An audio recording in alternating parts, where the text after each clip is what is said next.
जय हिंद। आप सभी का हार्दिक स्वागत है इस सेशन में एंड आप सभी को आज नेशनल मैथमेटिक्स डे की बहुत बहुत बहुत बहुत शुभकामनाएं।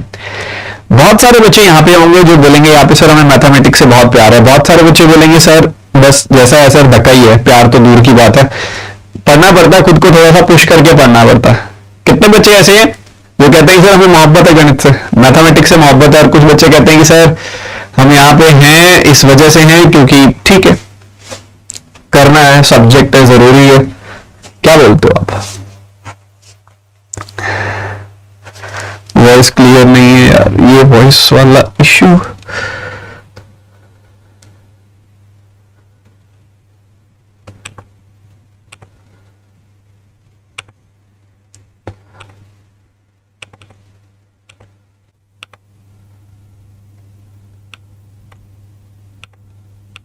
ऑल सेट, अब ठीक है। सो मैं एक बार रिपीट करता हूं मैं क्या बोल रहा था। मैं ये बोल रहा था कि यहाँ पे बहुत सारे बच्चे होंगे जो बोलेंगे हमें मैथमेटिक्स से प्यार है। बहुत सारे बच्चे होंगे जो कहेंगे सर मैथमेटिक्स ठीक है सर, काम चल जाता है, करनी पड़ती है, धक्के वाली बात ही है। कभी कोई कहता है पढ़नी है, जरूरी है, भाई सब्जेक्ट है, पेपर में आता है तो कर लेते हैं, बाकी ऐसे कोई मजे वाली बात नहीं है। क्या कहते हो आप, किस तरफ आप इंक्लाइंड हो, जरा बताओ।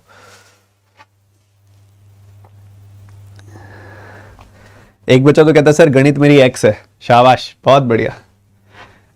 कुछ ऐसी मोहब्बत का ना एक जीता जाता एग्जाम्पल थे हमारे जो श्रीनिवास रामानुजन जी हैं। बहुत ही ज्यादा डेडिकेटेड, बहुत ही ज्यादा मैथ्स से प्यार करने वाले। मैथ्स इनका पैशन भी था, इनका प्रोफेशन भी था, सब कुछ। इन्होंने अपनी जिंदगी पूरे मैथ्स के लिए अपनी पूरी की पूरी, मैं कहूंगा कि लगा दी पूरी की पूरी जिंदगी। और आज का सेशन नेशनल मैथमेटिक्स डे, आज का दिन मिस्टर रामानुजन जी को हम पूरा का पूरा हम यहाँ पे याद करते हुए शुरू करेंगे। अक्सर आपने अपनी जिंदगी में ये चीज नोटिस की होगी कि आप ना मैथ्स से भागते रहते हो, बट मैथ्स आपके आसपास ही है। अच्छा, आपने एक चीज तो सबने की होगी कि आप रोड साइड खड़े हो, रोड क्रॉस करना है, सामने वाली जो रोड है वहां सामने से गाड़ी आ रही है। अब गाड़ी किस स्पीड से आ रही है और आपको कितनी देर लगेगी इसको क्रॉस करने में, आपने ये चीज का अंदाजा तो लगाया ही होगा ना। तो उसमें भी तो कहीं ना कहीं मैथ्स लगाया, आपने मैथमेटिक्स लगाया। फिर आप कहते हो मैं मैथ्स से प्यार नहीं है। मैथ्स तो आप डेली बेसिस पे यूज करते हो। क्रिकेट के मैच में पता नहीं कितनी बार ऐसा होता है कि मैथ्स का इस्तेमाल होता है। इवन अगर कोई जॉगिंग भी कर रहा है तो उसमें भी मैथ्स का यूज है। हर जगह मैथ्स ही मैथ्स है, ठीक है। तो अक्सर कई बार ना छोटे बच्चों को पढ़ाने का मौका मिलता है ना, तो थोड़ा हमारे पास टाइम भी होता है, कोई ऐसा भी नहीं कि टाइम वेस्ट कर रहे हैं, तो कई बार खुल के पढ़ाने का मन करता है ना, तो मैथ्स को पूरा खोलते हैं अच्छे से। एक बार मैंने उनको प्रॉपर डेरिवेशन सिखाया, पूरा का पूरा खोल के दिखाया कि सिलेंडर का एरिया कैसे बनता है, सरफेस एरिया कैसा बनता है, वॉल्यूम कैसे बनती है। कुछ ऐसा ही किस्सा मेरे को याद है कि एक बार मैं छोटे बच्चे हमारी फैमिली में है, कजन्स, उनको पढ़ा रहा था और उनको मैंने कहा कि एक ऐसे करो, कप लेके आओ, एक कोई भी सर्कुलर चीज उठा के आओ, कोई प्लेट लेके आया, कोई कप लेके आया, और मैंने उनको बोला वो चार्जिंग वायर उठाओ या फिर धागा लेके आओ। तो उनको ने जैसे वो सब कर रहे थे ना एक्सपेरिमेंट, उन्हीं दौरान मैंने उनसे पूछा जरा पाई की वैल्यू तो बताओ क्या होती है। उनका मुंह सब ऐसे हो गया, पाई क्या होता है सर, 22/7 ही होता है, और क्या होता है पाई। बट इस वैल्यू का बहुत मतलब है। ये वैल्यू बार बार आगे आई थी मैथमेटिशियंस के, तब जाके उन्होंने इसको एक्सटेंडेड वैल्यू का नाम दे दिया था। अच्छा, वो कैसे आई थी? अगर आप, मैंने उनको कहा कि तुम जरा इसकी बाउंड्री लाइन को मेजर करो कितनी है, इस सर्कुलर प्लेट की बाउंड्री लाइन को मेजर करो कितनी है। ठीक है, मेजर किया उन्होंने, नोट किया। फिर मैंने उनको कहा जरा इनका डायमीटर तो देखो इस प्लेट का कितना है। उन्होंने उसको भी किया। मैंने कहा जरा डिवाइड करना इन दोनों वैल्यूज को। उन्होंने देखा एक वैल्यू आई है। फिर मैंने कहा इस कप में सेम चीज करो, छोटा सा कप था, उसकी सर्कुलर बाउंड्री को देखा, उसका डायमीटर देखा, उसमें सेम चीज की।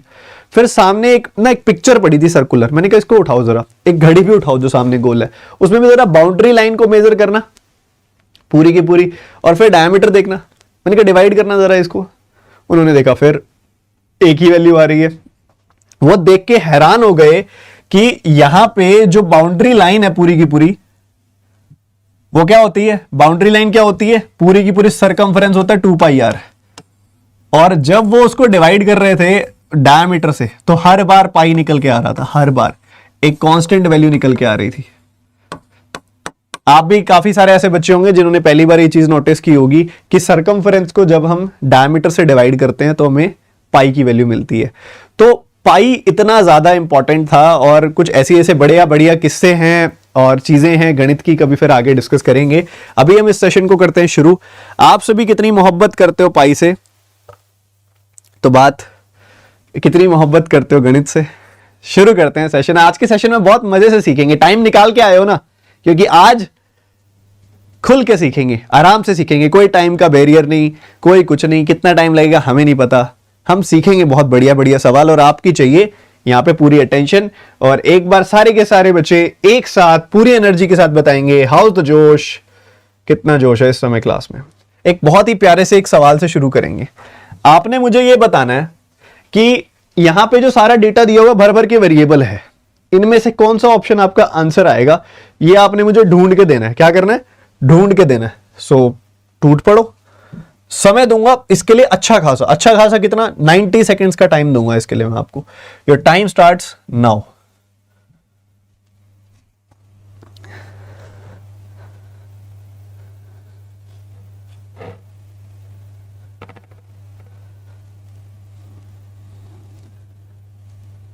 सर डीआई वाली वीडियो प्राइवेट क्यों कर दिया, उसमें ना एक तो स्टार्टिंग में वॉइस वाला इशू था, उसके बाद उसमें थोड़ा सा ग्लिच भी आ गया, थोड़ा सा आपका एक क्वेश्चन भी गलत हो गया, तो मैं उस डीआई को दोबारा उठाऊंगा। उस डीआई के साथ मैं एक बढ़िया एक्सपेरिमेंट करूंगा, इसलिए मैंने हटा दिया उसको। दोबारा करा दूंगा एक आध दिन में।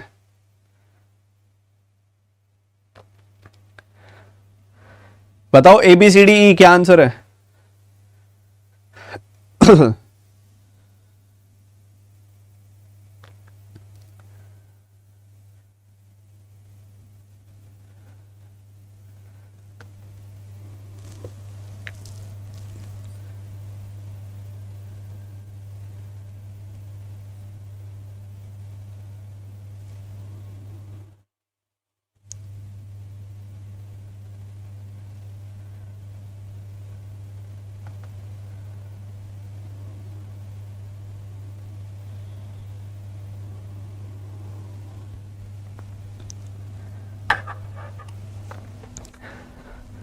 देखो प्यार से समझाऊंगा, बिल्कुल प्यार से। अगर आप समझने वाले बच्चे बनोगे तो आपको समझ आएगा, नहीं समझोगे फिर तो देखो वहीं से कहानी शुरू है और वहीं कहानी खत्म है।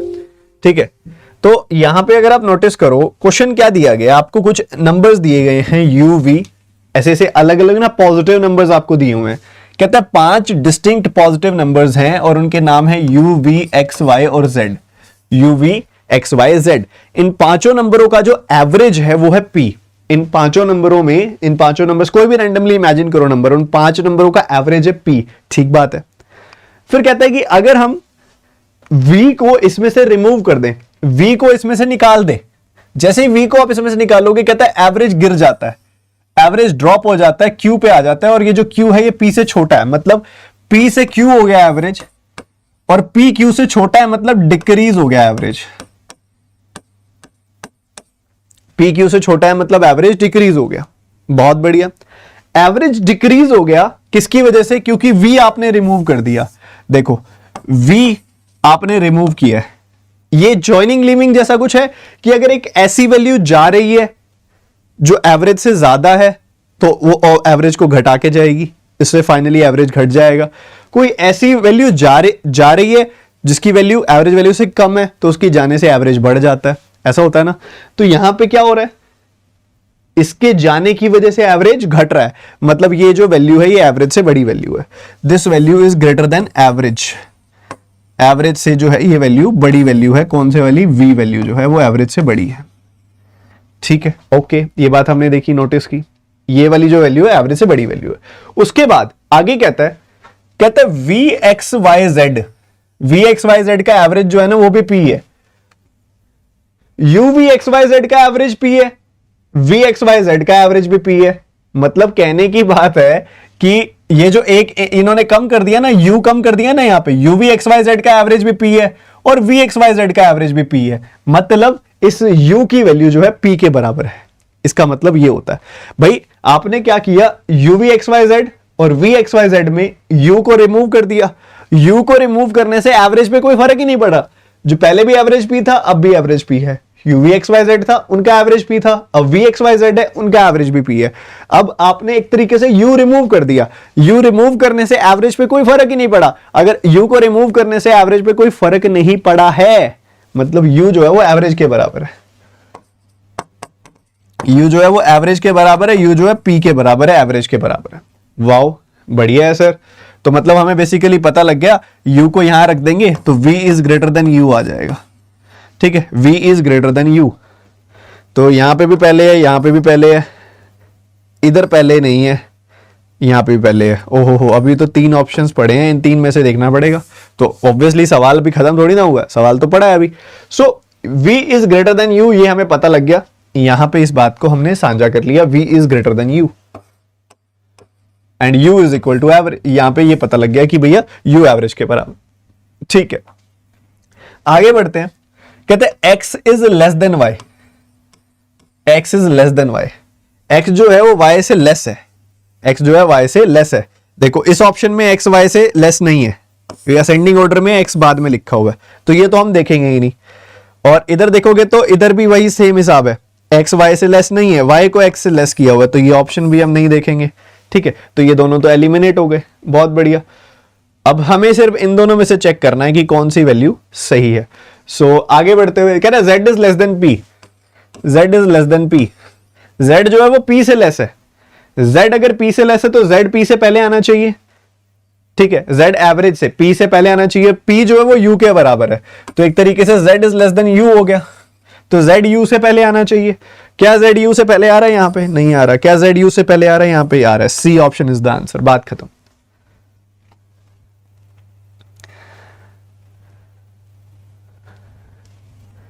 बोलो मेरे भाई, मजा आया इस क्वेश्चन को करने में? बहुत बच्चों को आ गया, बहुत बच्चे सोच रहे हैं सर ये क्या कर दिया आपने, ऐसे थोड़ी करना था। बच्चे घबराना नहीं होता, कॉन्फिडेंस के साथ। मैथ्स एक ऐसी चीज है जिसको जितना प्यार से सीखोगे उतना प्यार से समझ आएगी। क्या कह रहा है वो? Right these 5 distinct positive numbers u v x y z in ascending order. Ascending order में लिखो। असेंडिंग ऑर्डर मतलब क्या होता है? बढ़ते क्रम में, इंक्रीज होते, आरोही क्रम में लिखना है आपने। मतलब पहले सबसे छोटा, फिर उससे बड़ा, फिर उससे बड़ा, फिर उससे बड़ा, फिर सबसे बड़ा। ठीक है, तो छोटे से बड़े की तरफ जाना है। मतलब u सबसे छोटा है, z सबसे बड़ा है, v सबसे छोटा है, x सबसे बड़ा है, z सबसे छोटा है, v सबसे बड़ा है, y सबसे छोटा है, v सबसे बड़ा है। इनमें से आपने चेक करके बताना है कौन सी बात बिल्कुल ठीक है। ठीक है, सबसे पहले हमें यह पता लग गया, सुनना मेरी बात ध्यान से, कि इन 5 नंबरों का एवरेज जो है वो p है। 5 नंबरों का एवरेज क्या है? p है। ओके, फिर कहते हैं अगर हम v हटा देना तो p घट के q हो जाता है, मतलब p एवरेज डिक्रीज हो जाता है। मतलब सीधी सी बात यह है कि v के हटाने से एवरेज घट रहा है, मतलब v जो है वो एवरेज से बड़ी वैल्यू थी।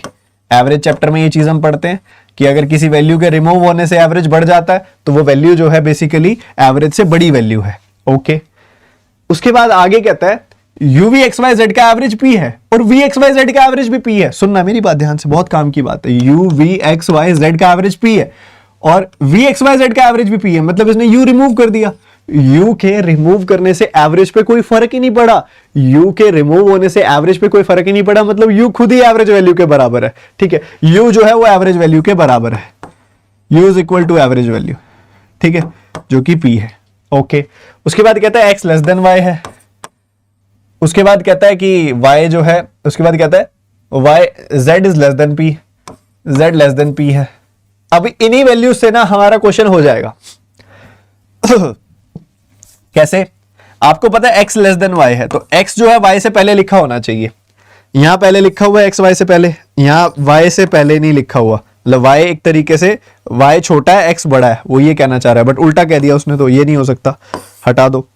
यहां पे देखोगे ना, इसने x पहले लिखा है, y बिल्कुल ठीक है। ये इधर देखोगे ना, y पहले लिख दिया, x बाद में लिखा है, तो ये असेंडिंग थोड़ी है, डिसेंडिंग ऑर्डर हो गया ये तो। ठीक है, तो ये दोनों तो गए। उसके बाद हमें पता है कि u जो है वो एवरेज के बराबर है, तो इसको यहां रख दो।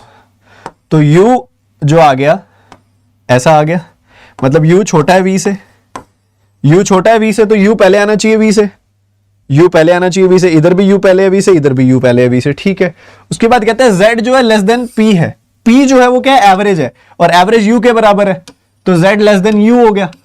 तो Z पहले आना चाहिए U से, Z U से पहले आना चाहिए। यहां पे आ रहा है क्या ना, Z पहले आना चाहिए U से, ये नहीं हो सकता, Z पहले U से, बिल्कुल है, C option is the answer. Khem खत्म।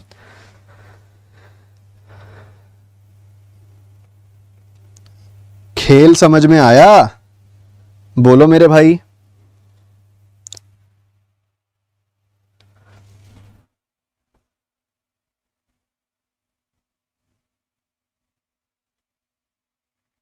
ठीक है, बहुत बढ़िया।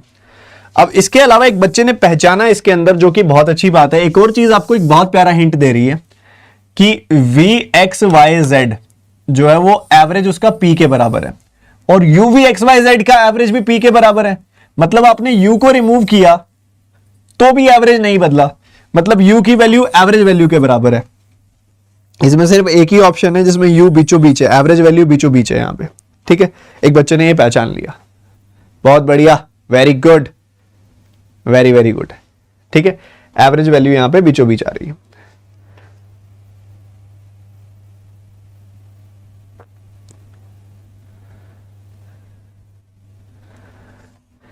कई बच्चे कहते हैं सर मिडिल वैल्यू एवरेज नहीं हो सकती क्या? वो तो उसके लिए क्या होता है कि इन पांचों के बीच में ना बराबर डिफरेंस होना जरूरी है, बट यहां पे इन्हीं में से अगर कोई एवरेज वैल्यू है तो वो बीचों बीच ही लाई करेगी। ठीक है, चलो, बहुत ही बढ़िया सवाल था ये, बहुत अच्छा लगा मुझे ये सवाल डिस्कस करके। आपको अच्छा लगा? ऐसा लगा कुछ काम का सीखा है?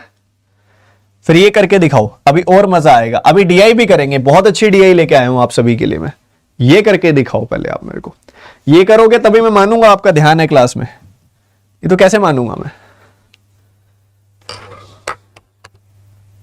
सर नन ऑफ दीज भी तो हो सकता है, so do not take risk. बच्चे बाकी सारी चीजें सेटिस्फाई कर ही रही है ना, सारे लगभग पांचों केसेस सेटिस्फाई कर ही रहे हैं वहां पे।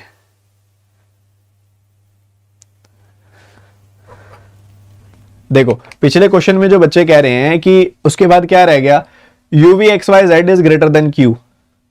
ठीक है, और क्यू क्या है बेसिकली, क्यू यहां पे पी है। एक लास्ट चीज जो रह रही है ना वो भी देख ही लेते हैं, थोड़ी तसल्ली हो जाएगी। ठीक है, लास्ट चीज जो रह रही है ना इस क्वेश्चन में वो भी देख लेते हैं, थोड़ा एक अच्छी चीज है सीखने वाली, मेन ये बात है, अच्छी चीज है सीखने वाली। ठीक है, तो पहले आप देखो क्यू जो है, v को रिमूव कर दिया तो एवरेज आ रहा है क्यू, तो यू एक्स वाई जेड का एवरेज है Q, U X Y Z का जो एवरेज है वो क्या है, क्यू है। और उसके बाद कहता है U V X Z, U V X Z, U V X Z, U V X Z का जो एवरेज है वो ग्रेटर देन क्यू है, मतलब क्यू से एक्स्ट्रा है, क्यू से एक्स्ट्रा है। ठीक है, अगर यहां पे इंक्रीज हो रहा है कुछ, तो इधर अगर आप देखोगे ये टर्म सेम है, ये टर्म सेम है, ये टर्म सेम है, तो यहां भी कुछ इंक्रीज हो रहा होगा। मतलब इससे ये पता चल गया कि v is greater then y, या फिर y is less than v, y is less than v। ये लो, ये कंफर्म हो गया, यहां पे y is less than v। ठीक बात है, तो अच्छी चीज थी सीखने वाली, इसलिए मैंने बता दी, बहुत ही प्यारी चीज थी। अब इस क्वेश्चन पे वापस आएंगे, अब लो जनाब निपटाओ।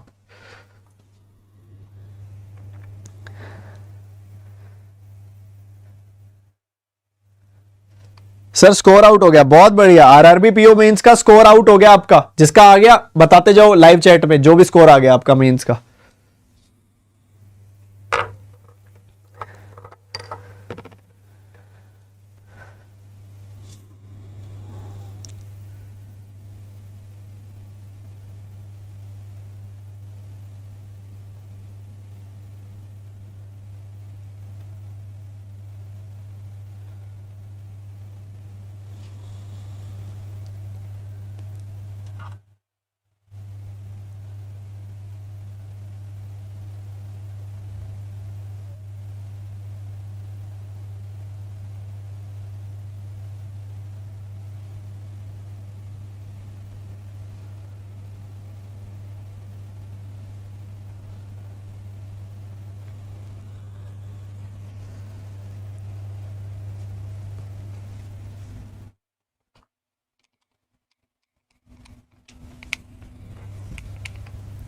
इस स्क्रीन में ही दिक्कत हुई है, इसके साथ मैच नहीं हो रहा है ऐसे को सही से।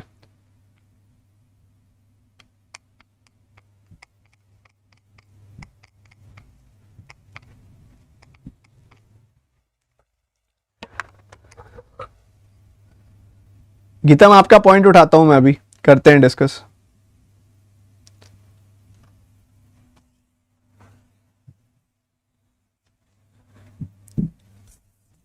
देखो, कहते हैं 64 की पावर 1/a और 8 की पावर b, इसकी वैल्यू बतानी है आपने। देखो, मल्टीप्लीकेशन में ये है नहीं जो आप 8 की कोई पावर लेके और इनको कॉमन वगैरह निकाल के सॉल्व कर लोगे, नहीं। आपको इनको जो है ऑब्वियसली इंडिविजुअली a और b की वैल्यू निकाल के सिंप्लीफाई करना पड़ेगा, ये चीज रिक्वायर्ड है, ठीक है। अब सबसे पहले अगर आप देखोगे, पहले आपको कह रहा है sum of the reciprocals of a and b is 8/12, मतलब 1/a प्लस 1/b इज 8/12। आप 4 से काटोगे तो आ जाएगी वैल्यू 2/3, ठीक है, 2/3। बढ़िया। अब उसके बाद सिर्फ इससे क्या हम निकाल सकते हैं, यहां पे वैल्यू सिर्फ इससे क्या निकाल सकते हैं हम वैल्यू, जवाब बताइए। सिर्फ इससे निकल जाएगी 1/a प्लस 1/b से ये वैल्यू नहीं निकलेगी, कुछ भी यहां पुट नहीं कर सकते, आप निकाल नहीं सकते हो, ठीक है। उसके बाद क्या कहता है, आगे कहता है difference between a and b is 4 and a is greater than b and a b are integers. So a minus b बता रहा है बेसिकली वो a is greater than b, तो ओके जी, बहुत बढ़िया, सही है। So a minus B is equal to 4 आ गया। अब आप यहां से क्या कर सकते हैं, a की वैल्यू उठा सकते हो आप b+4 उठा के यहां पुट कर दो, a by b+4 plus 1/b is equal to 2/3। तो ये क्या आ जाएगा, 2b+4 over b into b+4 is equal to 2/3। 2 से काट दो इसको, so 3b plus 6 is equal to b² plus 4b। So ये चला जाएगा उधर, b² plus b minus 6 equals to 0 plus 3 minus 2, sign reverse करोगे तो -3 प्लस 2 आ जाएगी वैल्यू, ठीक है। क्या आ जाएगी b की वैल्यू, -3 एंड +2, ठीक है। ये दो वैल्यूज आ गई आपके पास। क्या यहां तक की बात क्लियर है सबको, b की दोनों वैल्यूज आ गई आपके पास।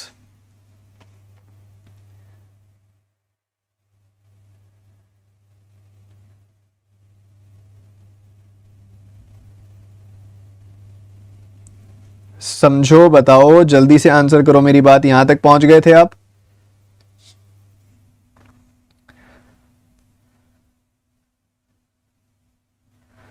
अब चाहे आप b की वैल्यू -3 पुट कर दो, चाहे आप b की वैल्यू +2 पुट कर दो, a की वैल्यू आएगी और उसी हिसाब से इसके भी आंसर आ जाएंगे। तो दोनों स्टेटमेंट्स को कंबाइंड यूज करके आपका आंसर आएगा 1 and 2 टुगेदर आर सफिशिएंट। क्या क्लियर है मेरी बात सबको?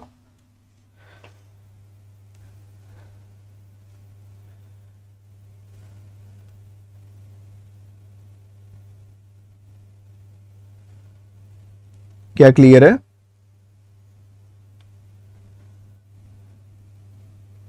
सर सॉल्व क्यों कर रहे हो, सफिशिएंसी का सवाल है, सॉल्व कर रहा हूं ताकि ये चीज आपको क्लियर हो जाए, क्योंकि कई बार मैं डायरेक्टली बोल जाता हूं ना, कई बच्चे कहते हैं अरे सॉल्व नहीं करना क्या सर, ऐसे थोड़ी हो जाता है, आप तो यार अपना टाइम बचा रहे हो, जिस तरीके से एफर्ट बचा रहे हो, इसलिए मैंने कर ही दिया। बाकी यहां समझदारी ये थी कि आपको पता है कि a is greater than b है, एक रेस्ट्रिक्शन भी सेट है, यहाँ पे a और b इंटीजर हैं, a माइनस बी दिया हुआ है, a और b की एक इक्वेशन यहाँ पे है, पुट करते ही आपके आंसर आ जाएंगे, दो वेरिएबल दो equation, you will get the answer, ठीक है। अब एक काम करें, एक डीआई निपटाएं। डीआई में कितना कॉन्फिडेंस है आपको? लेट्स सी रीडिंग लो एक बार डीआई सेट की। सर वाई 1/, क्योंकि उसने बोला ना sum of reciprocals of A and B,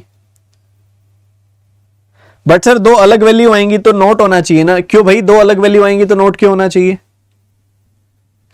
दोनों वैल्यूज आ रही है ना वहां से, तो दो वैल्यूज तो है ना, आप फाइंड द वैल्यू, इधर इट कैन बी दिस और दिस, सिंपल।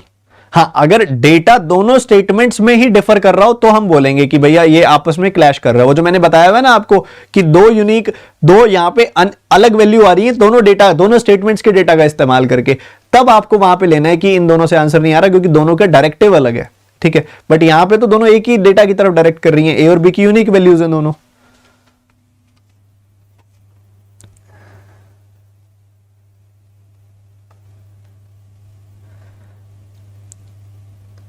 ऋत्विक उससे क्या फर्क पड़ता है भाई, वही तो मैं कह रहा हूं।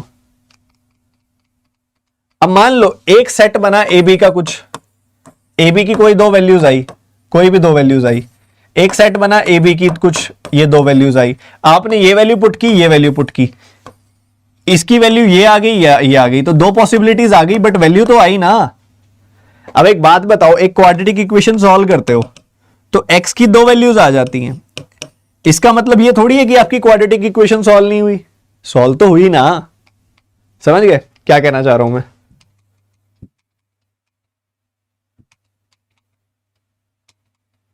हाँ जी, चलो निपटाओ, रीडिंग लो जरा।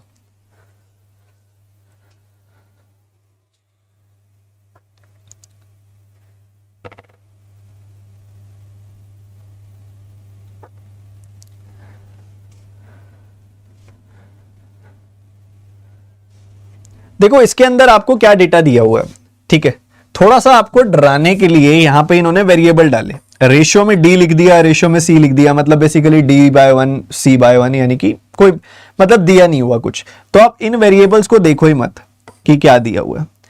यहां पे भी इन्होंने बैडमिंटन ओनली के लिए एल लिख दिया, भाई नहीं दिया तो मत दो, नहीं लिखा तो मत दो, आप इमेजिन ही मत करो, आप देखो ही मत कि क्या लिखा हुआ, आप ये देखो हमारे काम का डेटा कौन सा है, ठीक है, आप इधर ध्यान दो बस। सो यहां पे हमको अलग अलग कॉलेजेस की बात की जा रही है, यहां पे PQRSTU अलग अलग कॉलेजेस का बता दिया। उन कॉलेजेस में ओनली क्रिकेट वाले और ओनली फुटबॉल वाले बता दिए, बैडमिंटन ओनली वाले बता दिए, तीनों गेम्स खेलने वाले बता दिए, cricket and football but not badminton वाले बता दिए, football and badminton but not cricket वाले बता दिए, cricket and badminton but not football वाले बता दिए। तो ये सारे का सारे डेटा किस तरफ डायरेक्ट कर रहा है आपको? आपको डायरेक्ट कर रहा है वेन डायग्राम की तरफ, ठीक है, वेन डायग्राम का क्वेश्चन है। बट अगर आप डेटा देखो तो आपको काफी हद तक इनकम्प्लीट सा दिखाई दे रहा होगा, ये सब डेटा जो है इनकम्प्लीट है। कुछ आपके लिए मजे वाले काम भी कर दिए इसने, जैसे IBPS PO मेंस में किए थे कि भैया ये 1.4:1.6 क्या होता है, कुछ नहीं होता, 7:8 होता है, 0.2 से काट दो। 4.5 और 3.5 क्या होता है, 9:7 होता है। तो वो सिर्फ डरा रहा है आपको, डरना नहीं है, 7:8 9:7, ठीक है। अब इसके क्वेश्चंस में आपको ये डेटा और दे दिया साथ में, ये डेटा और दे दिया आपको साथ में।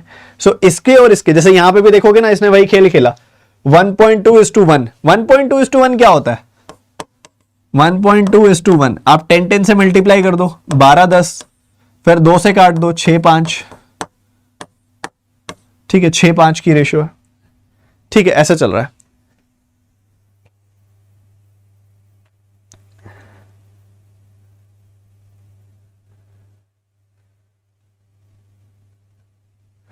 घबराना नहीं है, ठीक है। सो आप इसको कैसे करके दिखाओगे, पहले तो ये सारा डेटा नोट डाउन करो, फिर मैं आपको अगले पे लेके जाता हूं, क्योंकि यहां पे ना सब चीजें अननोन है, ठीक है, अननोन के साथ मिक्सचर किया हुआ है। इधर देखोगे ना तो क्लैरिटी है बीच बीच में, ठीक है। तो आपको ये दिखाऊंगा मैं, बट पहले हिंदी मीडियम वाले चाहे इंग्लिश मीडियम वाले सारे बच्चे इसको नोट डाउन कर लो, जल्दी से करो, नोट डाउन करो।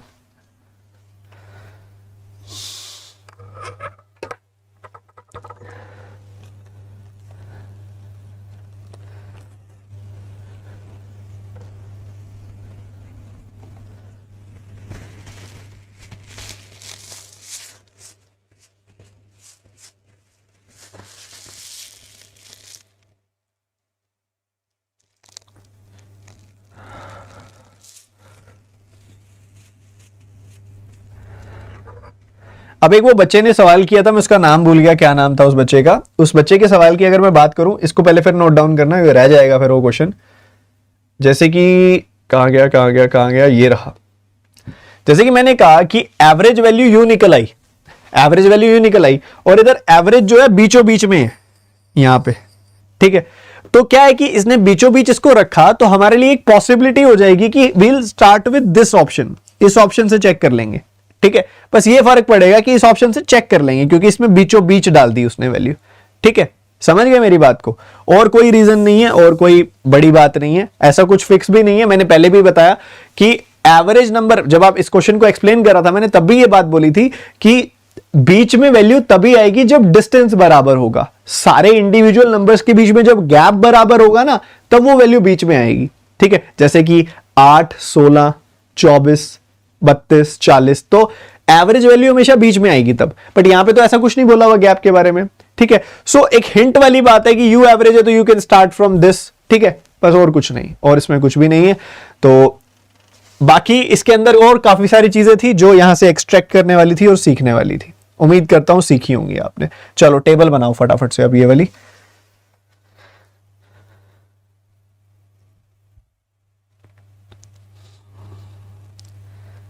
अखिल क्या स्कोर है भाई, बताओ क्या स्कोर है, सब बताओ तो सही।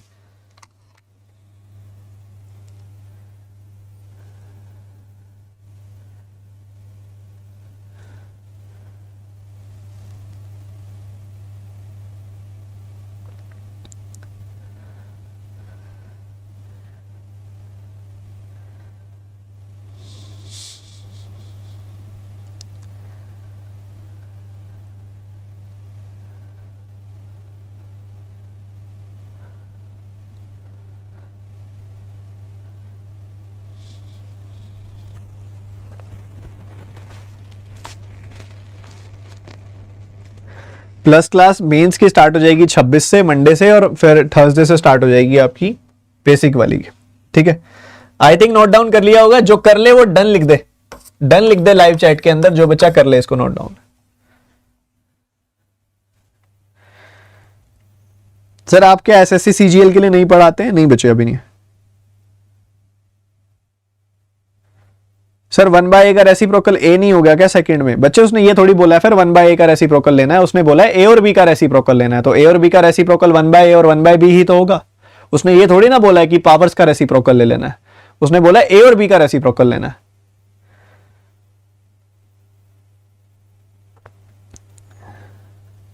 शाबाश, very good very good.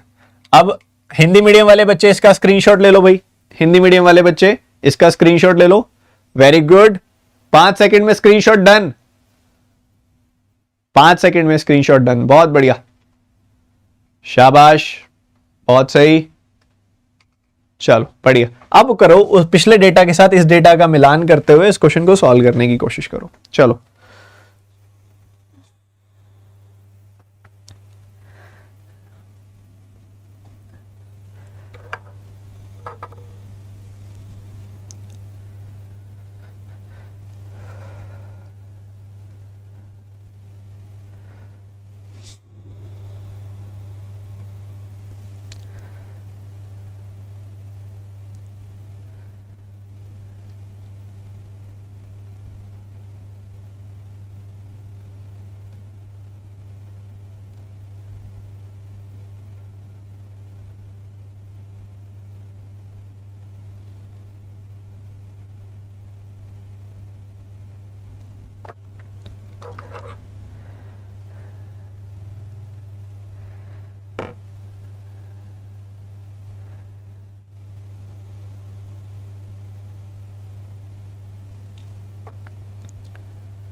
Last 30 seconds, फिर मैं शुरू करूंगा।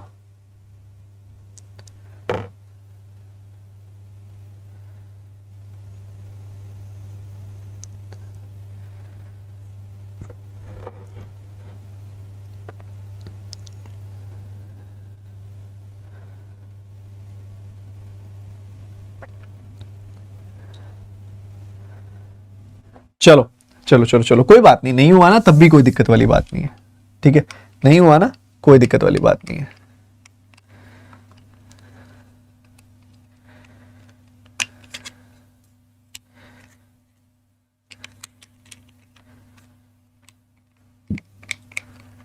आज ये खराब हो गया है, ये नहीं चल रहा है, चलो कोई बात नहीं, इसके साथ ना काफी स्मूथ हो जाता है पर पढ़ाना।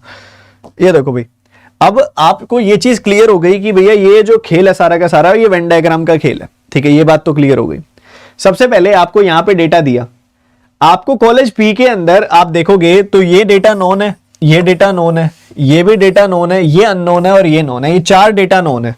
Only all the games, but all the games भी एक तरीके से मैं अननोन बोलूंगा क्योंकि टोटल तो पता नहीं है मेरे को कितना, कोई टोटल का डेटा नहीं दिया हुआ, तो ये भी एक तरीके से अननोन डेटा ही है, बेस वैल्यू ही नहीं पता मेरे को कितनी है, और ये डेटा दिया हुआ है। ऐसे ही बहुत सारे अननोन है, यहाँ पे रेशियो है, यहाँ पे इस तरीके से काफी डेटा दिया हुआ है। मुझे लास्ट में ना यू के केस में काफी सारा डेटा दिखाई दे रहा है, सिर्फ वाई अननोन है, ठीक है। और जब मैं इसको पढ़ रहा था तो मेरा ध्यान भी यहाँ पे यू पे गया एकदम से, कैसे कैसे ध्यान गया ये देखो, पढ़ो जरा लाइन क्या है, लाइन को पढ़ोगे ना एकदम से ध्यान जाएगा कि भाई शुरुआत कहां से करनी है। 54% of the students of college you participated in cricket in which is 9 more than the number of students who participated in badminton in the same college, which is 52% of the students of the college U। तो भैया ये तो बहुत direct statement है।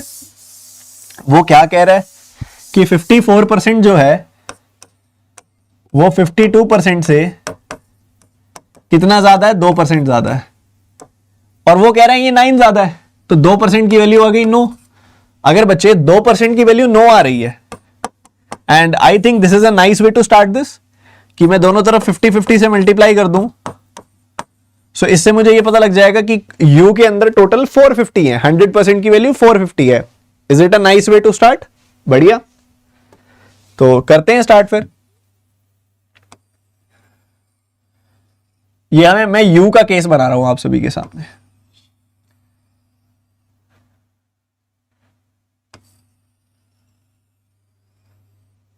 ठीक है, बहुत सही बहुत सही बहुत सही। तो 3 तरह के स्पोर्ट्स की बात हो रही है यहां पे। कौन कौन से स्पोर्ट्स हैं? Cricket, football and badminton. Cricket, football and badminton.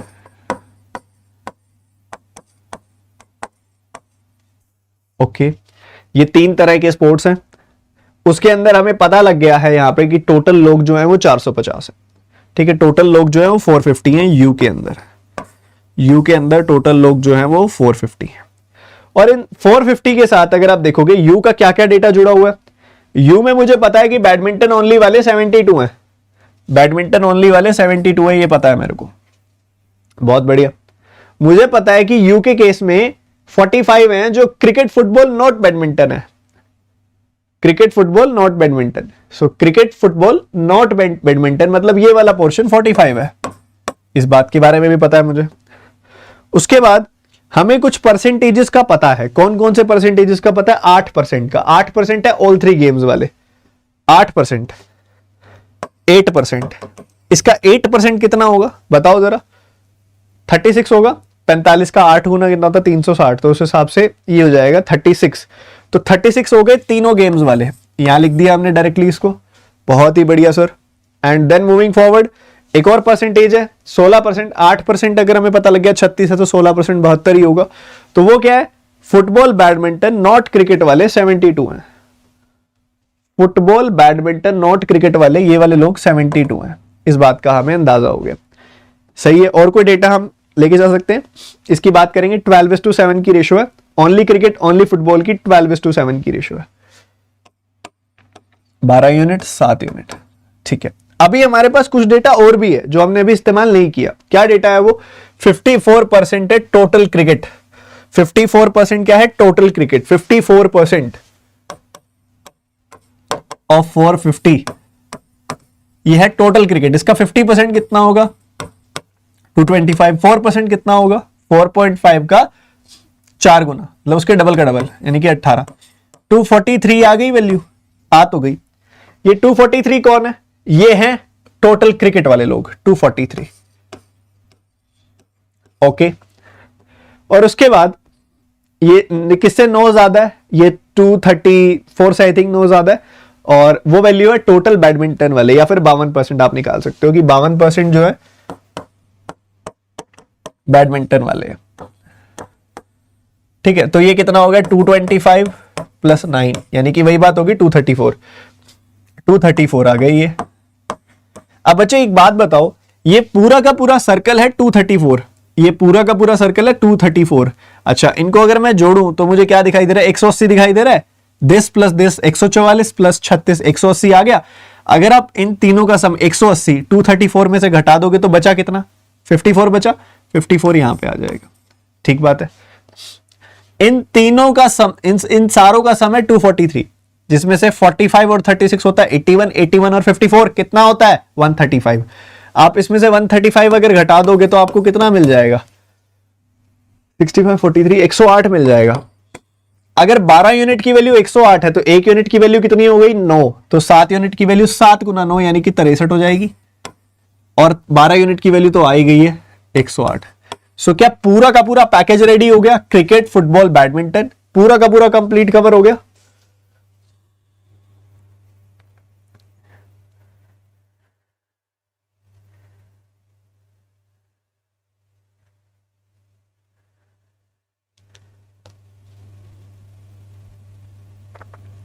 बेहतरीन ढंग से, बेहतरीन ढंग से।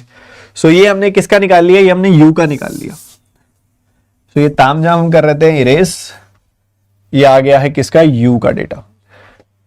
किसका डेटा आ गया? ये हमने यू का निकाल दिया, ठीक है, यू का कवर है, ठीक है। अब हम आते हैं और बात करते हैं आगे। आगे किसकी बात है?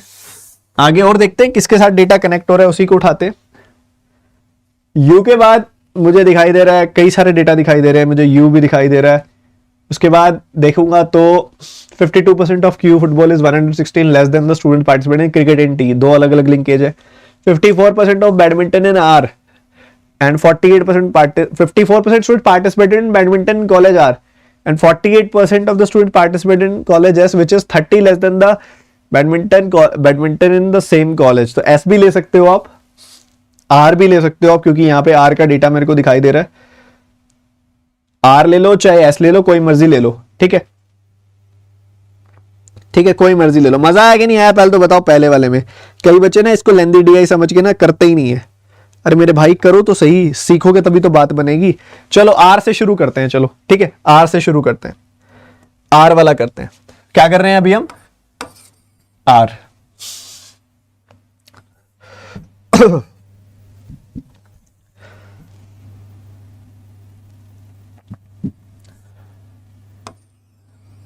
क्रिकेट, बैडमिंटन, फुटबॉल,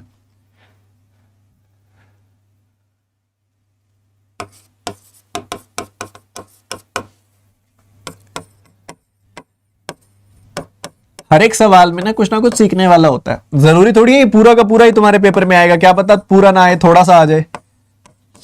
थोड़ा सा भी आ गया तो बात बन गई ना, ठीक है, बात तो बनी जाएगी। अब तुम्हारे पास क्या डेटा, सुनना मेरी बात ध्यान से। हमने यहां पे उठाया है आर को। आर का डेटा क्या क्या है अपने पास? आर का डेटा है यहां पे 40 एंड 45। नॉट बैडमिंटन वाले 40 है, नॉट फुटबॉल वाले 45 है, ठीक है। नॉट बैडमिंटन वाले 40 है, नॉट बैडमिंटन वाले 40 है, और नॉट फुटबॉल वाले 45 है। ऐसा है।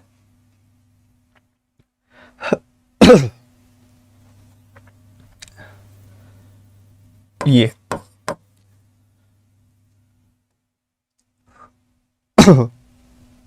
नॉट बिल्कुल गला बैठ रहा है, कोई बात नहीं। नॉट बैडमिंटन वाले 40 है, नॉट फुटबॉल वाले 45 है। ये नॉट बैडमिंटन हो गया, बैडमिंटन के सर्कल से बाहर है, ये फुटबॉल के सर्कल से बाहर है। हमको यहां पे कह रहा है कि ये 55.55% 55.55% है किसका? Number of students of you. You के स्टूडेंट्स कितने निकाले थे आपने? यू के स्टूडेंट्स कितने निकाले थे? यू के स्टूडेंट्स निकाले थे हमने कितने? 450। और उस 450 का 55.55% कितना होता है? 5/9। तो कहते हैं उसका 5/9 कर दोगे ना तो इसके टोटल बच्चे पता लग जाएंगे आपको कितने हैं। तो इधर पता लग गया कि टोटल है 250। आर के अंदर टोटल 250 बच्चे हैं, ये हमें पता लग गया। ओके, अब परसेंटेजेस निकाल सकते हो आप बड़े आराम से। अब इससे परसेंटेजेस अगर आप देखोगे तो आपको क्या क्या दिखाई दे रहा है आर के अंदर? 10%, 12%, 10% ऑल गेम्स वाले और 12% नॉट क्रिकेट वाले। 10%, 12%, 10% और 12%।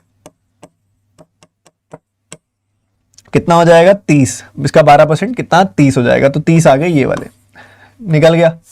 सही है, बढ़िया। अब ये सारा डेटा आ गया, ये छोटा छोटा छोटा छोटा पोर्शन रह रहा है। इसके लिए अभी कुछ और डेटा भी है क्या? आई थिंक एक डेटा और था, हाँ 54% ऑफ द स्टूडेंट्स, ये रहा 54% students participated in badminton in college R. Badminton वाले जो हैं 54% है। 54% कौन से हैं? बैडमिंटन वाले। बैडमिंटन, इसका 54% कितना आएगा? 50%, और 4% निकालोगे तो 10 मिल जाएगा तुम्हें, तो 135 है टोटल बैडमिंटन वाले। ये तो बहुत बढ़िया। इन तीनों का सम देखोगे तो कितना आएगा? 70 एंड 10, 70 एंड 30 कितना हो गया? 100। 135 माइनस 100 आ गया 35। ओनली क्रिकेट और ओनली बैडमिंटन की रेशो थी अपने पास आर के अंदर। आर के अंदर ओनली क्रिकेट और ओनली बैडमिंटन की रेशो कितनी थी? 7:8। 7:8 की रेशो थी। इस 7:8 की रेशो का आप फायदा उठाओ। Only cricket only football. अच्छा, बैडमिंटन ओनली के लिए इन्होंने दिया नहीं, बैडमिंटन ओनली का डेटा यहां पे है। चलो कोई बात नहीं, निकल जाएगा, ये भी निकल जाएगा। और ये रेशो ले लो आप, ये जरूरी है, 7:8 क्रिकेट फुटबॉल। 7:8 cricket football. ठीक है, ये हो गया। अब इन सब का सम जो है 250 है, हम जानते हैं। ठीक है, ये सारा का सारा हो गया कितना? 135। 135 प्लस 40 हो गया 145, 175। 175 प्लस 7 यूनिट्स प्लस 8 यूनिट्स, ये सारे के सारे लोग आ गए। इन सबको जोड़ दोगे ना, you will get 175 plus 7 units plus 8 units, यानी कि 175 plus 15 units. So this is equal to 250। तो 15 यूनिट की वैल्यू आ गई 75, 1 यूनिट की वैल्यू कितनी आ गई? 5। 1 यूनिट की वैल्यू 5, तो 8 यूनिट की वैल्यू 8 गुना 5 कितनी आ गई? 40। 7 गुना 5 ये कितनी आ गई? 35। खत्म, ओवर।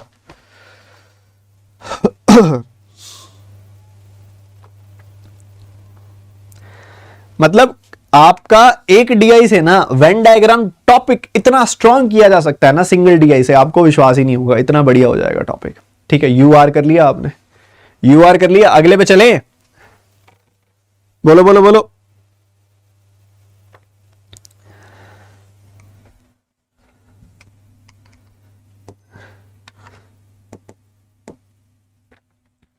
अच्छा, इसके साथ क्या लाइन जोड़ी हुई थी? 350 less than the number of students in T. अच्छा, तो टी के भी तो नंबर ऑफ स्टूडेंट्स इससे आ रहे हैं, तो टी शुरू करते हैं फिर। इसके बाद अब शुरू करते हैं क्या? टी शुरू कर रहे हैं। अब समझो ध्यान से मेरी बात को, बहुत जरूरी बात कर रहा हूं मैं, समझो। Cricket, football, badminton. ठीक है, सो क्रिकेट,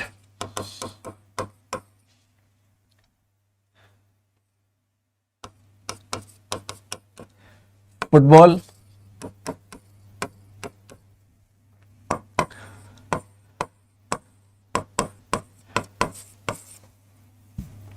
बैडमिंटन। इधर के टोटल लोग पता लग गए हमें। कैसे पता लगे टोटल लोग इधर के? इसने बोल दिया ना कि भाई जो आर वाले लोग हैं वो इतना परसेंट है यू के, और 350 लेस है किससे? टी से। तो 350, वो 250 है। 250 किससे 350 लेस होता है? 250 प्लस 350 यानी कि 600 से। तो टी के टोटल लोग कितने आ गए? टी के टोटल लोग आ गए 600 इस लाइन से। ठीक है, काम की चीज है, काम की चीज, वेरी वेरी काम की चीज। अब यहां पे अगर आप देखो कि टी का क्या क्या डेटा है भाई, 16% है दो value. Badminton only 16%, all 3 game 60। तो ये तो बहुत आसान लग रहा है मेरे को। बैडमिंटन ओनली 16%, 16% कितना होगा? 600 का 96। तो बैडमिंटन ओनली भी 96 आ गई वैल्यू, और ये वैल्यू भी 96 आ गई। और 600 का 12% कितना होगा? 72। ये वैल्यू 72 आ गई। ठीक है। सो 96 है बैडमिंटन ओनली, 96 हो गया बैडमिंटन ओनली, और इसके साथ ही 96 हो गया नॉट क्रिकेट। 96 हो गया नॉट क्रिकेट, नॉट क्रिकेट वाले 96 हो गए, ये वाले football and badminton not cricket, ये 96 हो गए। उसके बाद नॉट फुटबॉल है 72 और ऑल 3 गेम्स है 60। नॉट फुटबॉल है 72, ठीक है, नॉट फुटबॉल 72 और 3 गेम्स है 60। बढ़िया जी यार, बहुत बढ़िया सेटलमेंट हो गई इनकी तो आपस में। अब उसके बाद अगली चीज, और एक चीज मिस कर रहे हैं हम, इसमें से कुछ नहीं मिस कर रहे, बस ये मिस कर रहे हैं हम कि ओनली क्रिकेट ओनली फुटबॉल की रेशियो जो है वो 9:7 है। ओनली क्रिकेट ओनली फुटबॉल की जो रेशियो है वो 9:7 है। ठीक है, ये बात है क्लियरली। अब अभी भी स्टिल हम कुछ मिस कर रहे हैं कि भाई ये वाली वैल्यू आ जाए कहीं से, तो उसके लिए एक आधी वैल्यू और चाहिए होगी, आई थिंक सो। एक आधी वैल्यू और चाहिए, तो देख लेते हैं भाई कहां पे है ये। टी की कोई और डेटा दिया हुआ, टी कहीं पे लिखा हुआ। वो कहता है क्यू के जो टोटल स्टूडेंट्स हैं वो 2/3 हैं।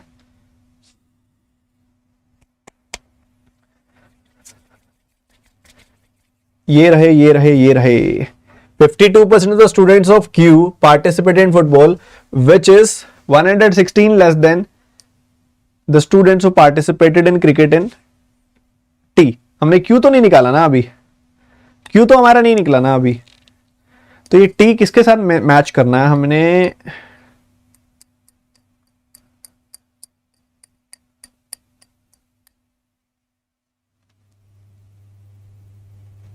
सर कमेंट भी पढ़ा कीजिए। अरे कमेंट तो पढ़ लेंगे। हाँ बोलो भाई, कमेंट पढ़ रहा हूं मैं, बोलो।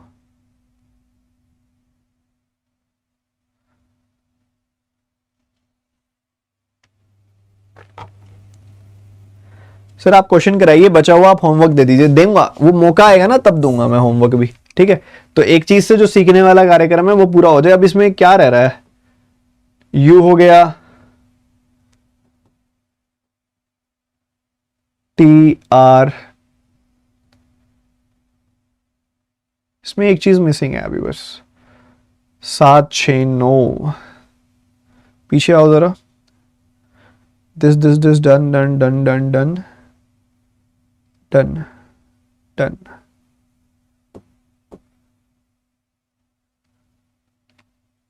मे भी आगे यूज होगा, मे भी आगे क्यू का यूज करके ना फिर इसमें निकलेगा। यहां से तो टी का कुछ नहीं है और ऊपर टी का है, वो पक्का क्यू का निकाल के निकलेगा। क्यू का निकाल लेंगे ना वहां से, तो क्यू का निकाल के उससे टी का कुछ ना कुछ डेटा आएगा, फिर इसको कंप्लीट करेंगे। हाँ, क्यू निकालना पड़ेगा। तो बहुत प्यारा लेवल है, बहुत प्यारा टाइप है, ठीक है। तो इसको भी हम यहीं पर ड्रॉप करें, क्या बोलते हो? क्योंकि देखो मेजर तो निकाल लिया हमने सारा का सारा। इसके क्वेश्चन देखते हैं कैसे। क्वेश्चन बहुत सिंपल होंगे क्योंकि इसने मेन मुद्दा हमारा देख लिया।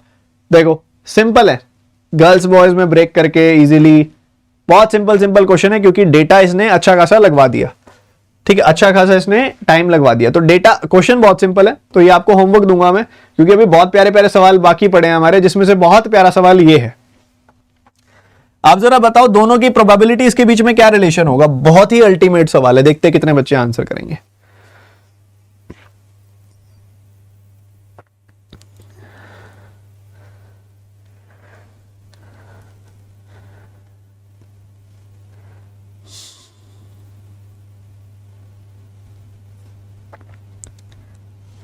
ये करके दिखाओ भाई, मेरे को इंडिविजुअली बताना कि पहले केस में कितने केसेस बन रहे हैं तुम्हारे, दूसरे में कितने केसेस बन रहे हैं, मैं जानना चाहूंगा।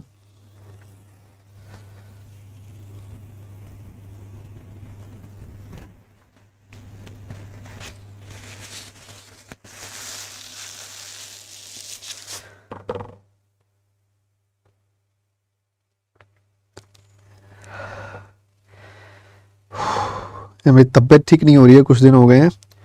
तबीयत ठीक होगी जाके तभी उतना फ्रीक्वेंटली क्लासेस हम पहले की तरह रिज्यूम कर पाएंगे। थोड़ी सी कम क्लासेस हो रही हैं, उसके लिए माफ़ी चाहूँगा।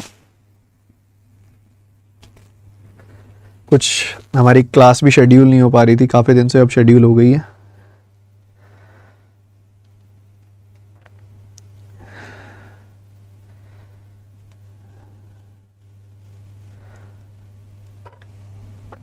चलो भाई समझो क्या क्वेश्चन है।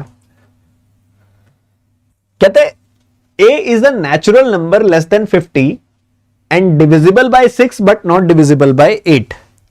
तो 6 के मल्टीपल की बात कर रहा है वो, बेसिकली 6 का वो मल्टीपल जो 8 का मल्टीपल ना हो। मतलब 6 और 8 का एलसीएम क्या होता है, 6 और 8 का एलसीएम होता है 24। तो ना वो 24 हो और ना 24 का मल्टीपल हो, ठीक है, तो मतलब क्या हो सकता है, सबसे पहला नंबर 6, दूसरा 12, फिर 18 हो सकता है, फिर 24 होगा, नहीं 24 नहीं होगा, उसके बाद सीधा होगा 30, फिर उसके बाद क्या होगा 36, उसके बाद होगा 42, क्या 48 होगा, नहीं 48 नहीं होगा। तो पहली कंडीशन को सेटिस्फाई करने वाले यही 6 नंबर होंगे, यही 6 नंबर होंगे जो पहली कंडीशन को सेटिस्फाई करेंगे। क्या इतनी बात क्लियर है सबको?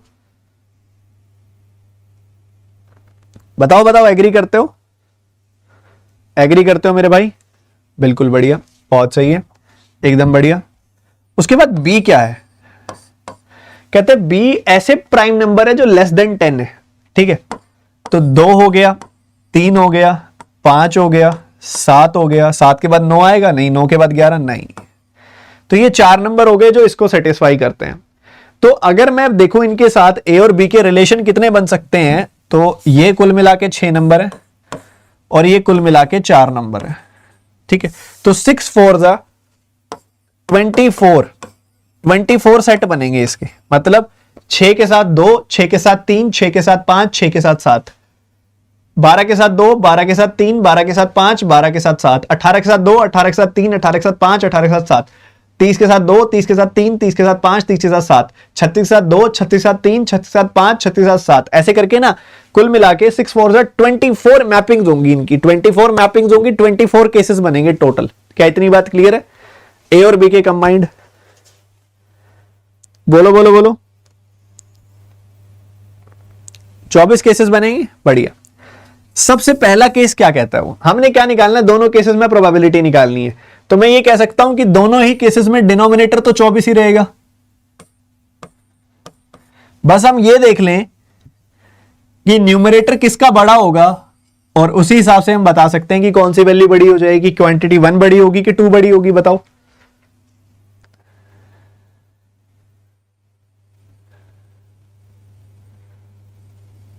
सर 140 आए हैं, 89 कट ऑफ है छत्तीसगढ़ से, आपका नालायक आज लायक बन गया, वेरी गुड, बहुत बढ़िया, शाबाश, फक्र है मुझे तुम पे।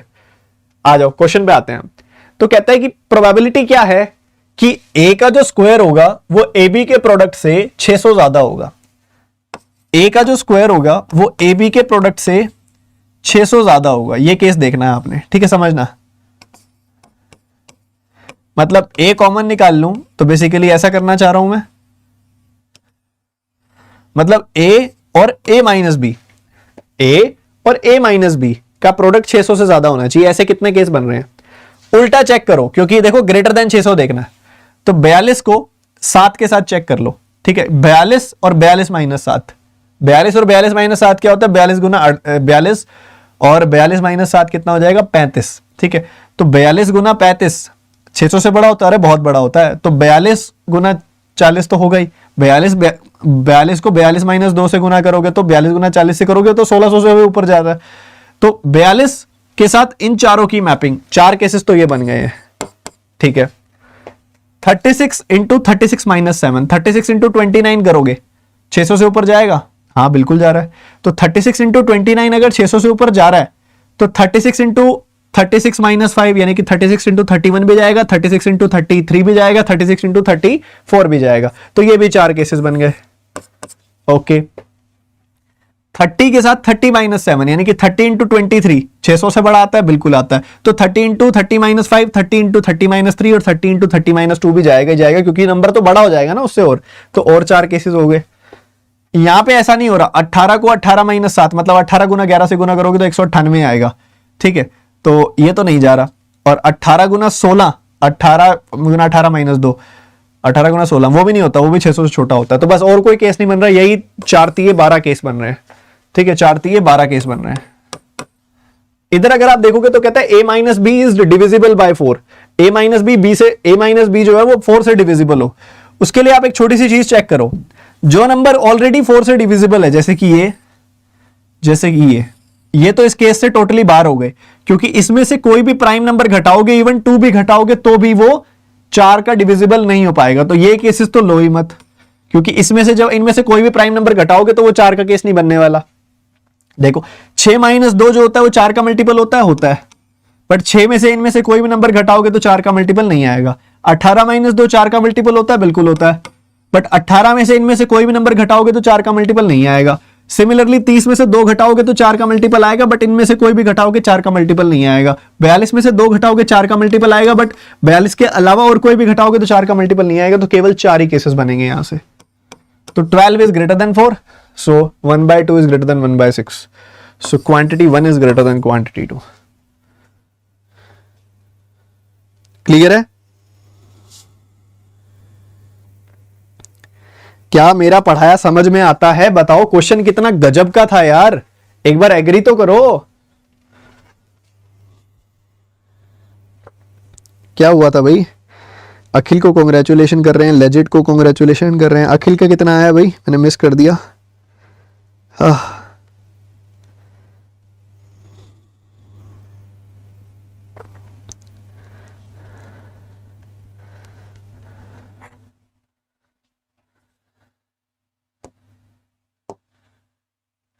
आगे बढ़ो, आगे आगे आगे। बहुत सुंदर सुंदर सवाल बाकी पड़े हैं मेरे भाई। एनर्जी कम मत करो, मेरी तो कम होती जा रही है, तुम तो मत करो।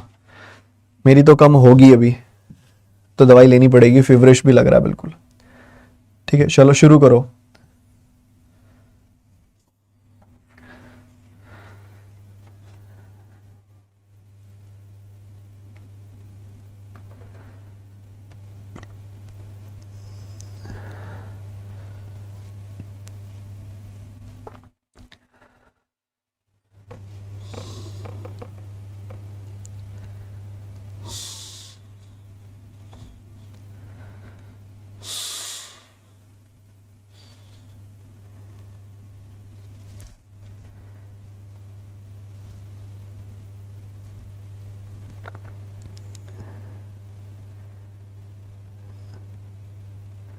अरे वाह अखिल, बहुत बढ़िया भाई, बहुत बढ़िया यार।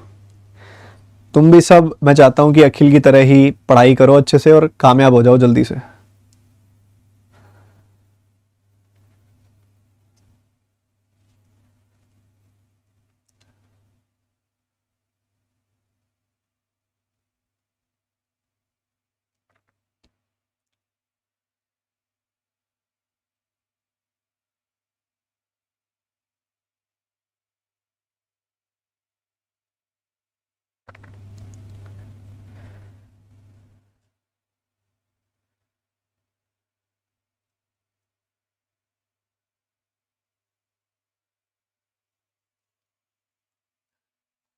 समय समाप्त।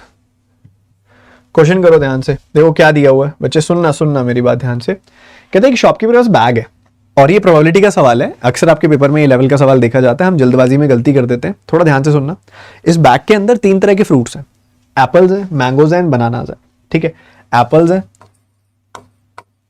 एप्पल्स हैं, मैंगोज हैं एंड बनानाज हैं। ये 3 तरह के फ्रूट्स हैं, एप्पल, मैंगोज एंड बनानास। ठीक है, बहुत बढ़िया। अब इन तीनों तरह के फ्रूट्स के अंदर हमें काउंट नहीं पता कितना कितना है, तो हम इसको कोई रैंडम नंबर मान लेंगे। टोटल सम 60 है, ये हमें पता है। टोटल सम 60 है हमें पता है, तो हम मान लेंगे कि ये तो x है वैल्यू, ये y है, और टोटल 60 है, तो ये हो गया 60 में से x प्लस वाई कम कर दो, 60 माइनस x प्लस वाई। ठीक है, तो ये एप्पल्स, मैंगोज एंड बनानास का हमें एक आइडिया हो गया कितना कितना। अब पहले वाले पे अगर हम आए तो कहता है शॉपकीपर ने 2 फ्रूट निकाले हैं रैंडमली और रिप्लेसमेंट के बिना निकाले हैं। रिप्लेसमेंट के बिना निकाले हैं मतलब सीधा सीधा निकाल लिए, कोई उसमें नई चीज नहीं है। ठीक है, कि दोनों ही केसेस विदाउट रिप्लेसमेंट है, तो बेसिक केसेस हैं। ठीक है, चाहे 1/, इकट्ठे ही निकाल लिए, आप इसको ऐसे इमेजिन करो, क्योंकि विदाउट रिप्लेसमेंट इज बेसिकली इकट्ठे ही निकाल देना। उसने ये नहीं लिखा 1/1, वैसे रिप्लेसमेंट के साथ 1/1 भी लिखना चाहिए, बट उसका मतलब यही होता है कि दोनों इकट्ठे निकाल लिए, बस एक ही बात है वो। अब अगर उसने निकाला है तो प्रोबेबिलिटी क्या होगी कि दोनों के दोनों एप्पल्स होंगे। ठीक है, वो ये बोल रहा है, प्रोबेबिलिटी क्या होगी, दोनों के दोनों एप्पल्स होंगे। तो 60 C2 और इधर से क्या आ जाएगा x C2, और ऐसा करके आपको प्रोबेबिलिटी बता दी उसने कितनी है। प्रोबेबिलिटी है 19/177। क्या यहां से मैं x की वैल्यू निकाल लूंगा? बिल्कुल आ जाएगी, x की वैल्यू बड़े प्यार से आ जाएगी। x की वैल्यू कोई दो राय नहीं है, बहुत सिंपली आ जाएगी। और क्या दे रहा है वो, इससे x की वैल्यू आएगी। हमें बताना है कि बनानास कितने हैं बैग के अंदर, तो बनानास बताने के लिए एक्स और वाई दोनों की वैल्यू चाहिए या फिर एटलीस्ट एक्स प्लस वाई की वैल्यू चाहिए, ठीक है। तो इससे तो सिर्फ एक्स की वैल्यू आएगी, तो ओनली इससे तो नहीं होगा।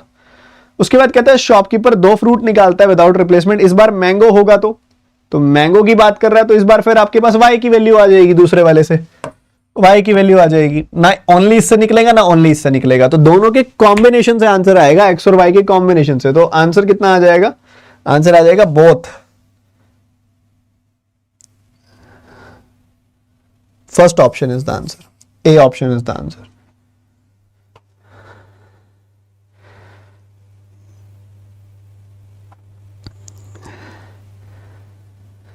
अरे तुम अब जल्दी से मचाओगे, मुझे पता है तुम सारे बच्चे ना अब अच्छे से पढ़ाई कर रहे हो ना। मेंस में पढ़ाई के लिए आना यही अपने आप में बहुत बड़ी अचीवमेंट है।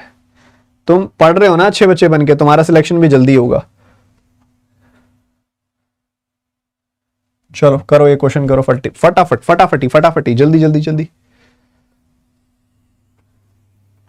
वेरिएबल से भरा हुआ सवाल।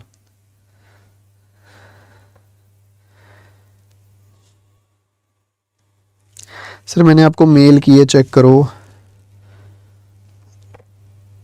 करते हैं बच्चे।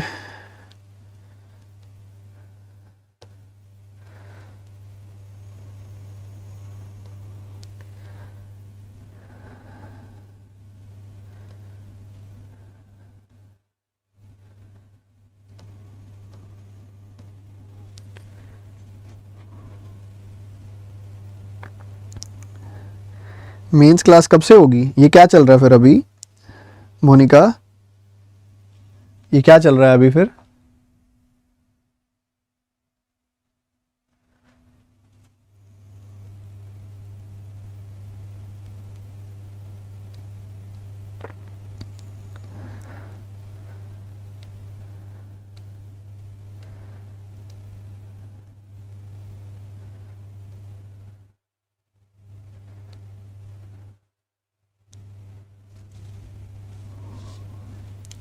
चलो जी मैं समझाता हूं। अब आप सबने बढ़िया कोशिश की, अब मेरी बात सुनो ध्यान से। वो आपको क्या बोलता है इस सवाल के अंदर, क्या कह रहा है उसकी बात ध्यान से सुनो, फोकस के साथ सुनो। कहते हैं कि 3 अलग अलग बोट्स हैं जिनकी हम बात कर रहे हैं। एक बोट है ए, एक बोट है बी, एक बोट है सी। तीनों अलग अलग बोट है पर पानी सबके लिए सेम है, स्ट्रीम सबके लिए सेम है, मतलब एस की वैल्यू सबके लिए सेम है। इन तीनों की अपनी अपनी एक स्पीड हो सकती है बट एस की वैल्यू दोनों के लिए सेम है। स्टिल वाटर की स्पीड इनकी अलग अलग हो सकती है। कहते हैं sum of the distances covered in stream upstream by A in B in 8 hours and by C in X hours is D kilometers। Okay, वाह वाह वाह वाह, बहुत सारे वेरिएबल्स। तो आपने X की वैल्यू बतानी है, मतलब कहीं से D की वैल्यू आ जाए तो आप निकाल सकते हो फिर उस हिसाब से, ठीक है। चलो देखते हैं X की वैल्यू, और उसके हिसाब से स्पीड्स भी चाहिए इनकी इंडिविजुअली। फिर कहता है सबसे पहली स्टेटमेंट में कहता है speed of stream is 5। Boat A can cover D plus 50 kilometers in downstream in 17.5 hours and speed of B in downstream is 25% more than A। इसने क्या किया है, इसने रेशो दे दी B और A की, बट ओनली वन से तो कहीं से भी नहीं हो रहा। ओनली हम थोड़ा सा ना इसमें ऑप्शन एलिमिनेट करके चलेंगे, ओनली वन से तो नहीं हो रहा। Sum of speed of B and C downstream is 55 kilometre per hour and speed of C in still water is 5 kilometre per hour more than. ये अगेन डिफरेंस दे दिया, सिर्फ डायरेक्टली इससे भी नहीं होगा, तो ओनली तो हो ही नहीं सकता। ये नहीं हो सकता, ये नहीं हो सकता, इधर भी नहीं हो सकता। तो हम सिर्फ इसका टुगेदर चेक करेंगे, टुगेदर से हो गया तो बढ़िया, नहीं तो नीदर तो आंसर है ही, ठीक है।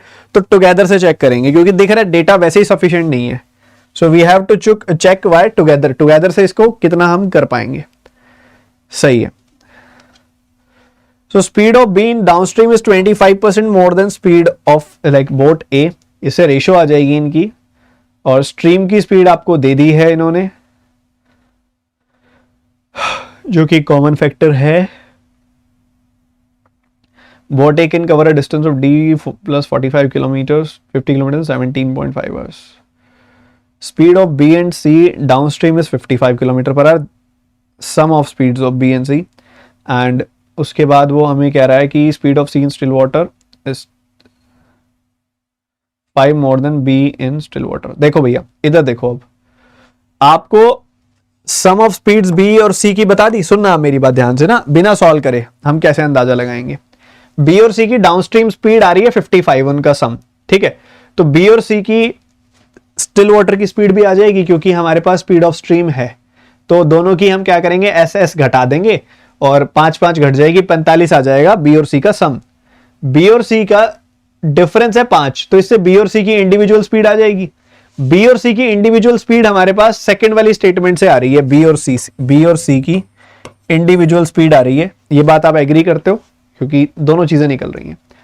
अब ऐसा है तो यहां से हमारे पास इस स्टेटमेंट का इस्तेमाल करते हुए ए की स्पीड भी आ जाएगी। तो एबीसी की स्पीड आ गई, एबीसी की स्पीड आ गई, तो 17.5 घंटों में कितना डिस्टेंस कवर हुआ है ये भी पता लग जाएगा। तो इधर से डी की वैल्यू भी आ जाएगी। जब डी की वैल्यू आ गई, डी की वैल्यू आ गई, ए और बी की स्पीड्स आ गई, इधर का डिस्टेंस आ जाएगा, इधर से डिस्टेंस सबट्रैक्ट कर देंगे, सी को डिवाइड कर देंगे उस डिस्टेंस से, तो एक्स की वैल्यू भी आ जाएगी। सो बहुत से आ जाएगा, बहुत से we can calculate. There is no need to solve the question, smartly निपटाया करो क्वेश्चन को बिना सॉल्व किए हुए।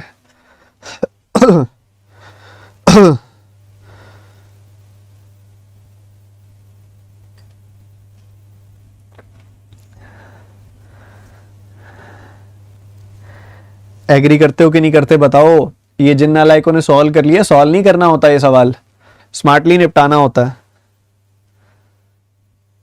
क्लियर है? ठीक है, आवाज समझ आ रही है ना आप सबको? मेरी तो बहुत फटी फटी आवाज निकल रही है। वाह वाह वाह, यही तो चाहिए था, इतने सारे वेरिएबल्स, दिल खुश हो गया देख के। निपटाओ, समय शुरू होता है अब।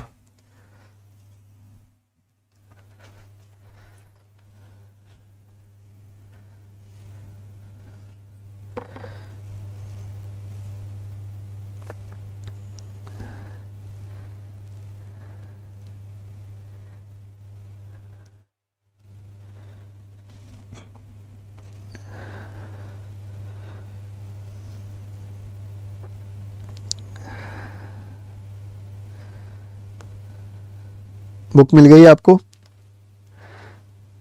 सर आप बहुत हैवी ब्रीदिंग ले रहे हो, रेस्ट कर लो आप। यार ये लास्ट क्वेश्चन पढ़ा है, ये करा के ही जाऊंगा अब मैं, जो मेरा टारगेट यार बना हुआ है ना। फिर ऐसे पहले ही क्लास लेने में ना बड़ी दिक्कत हो रही है, तो क्लासेस कम हो रही है। मैं नहीं चाहता आपकी पढ़ाई में, वैसे भी दिक्कत तो आएगी, देखो यार ऐसे लेट करूंगा तो। मैं चाह रहा हूँ कि जितने बढ़िया क्वेश्चन हो सके उतना बढ़िया से, बहुत कुछ अच्छा है सीखने वाला, आप करो।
चलो भाई देखो क्या क्वेश्चन है, समझो ध्यान से और लेट्स फिगर आउट कि क्या किया जा सकता है।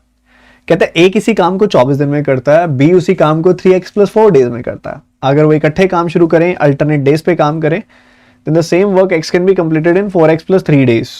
ठीक है, उसके बाद सीधा उन्होंने y डेज की बात कर दी। Okay okay okay, 4x+3 days में, अल्टरनेट डेज में उन्होंने काम किया। इसको अगर मैं ढंग से लिखूं तो कैसे लिख सकता हूं? 4x+3 डेज, इसको ऐसा लिख सकता हूं मैं 4x+2+1 ठीक है, ये बात है।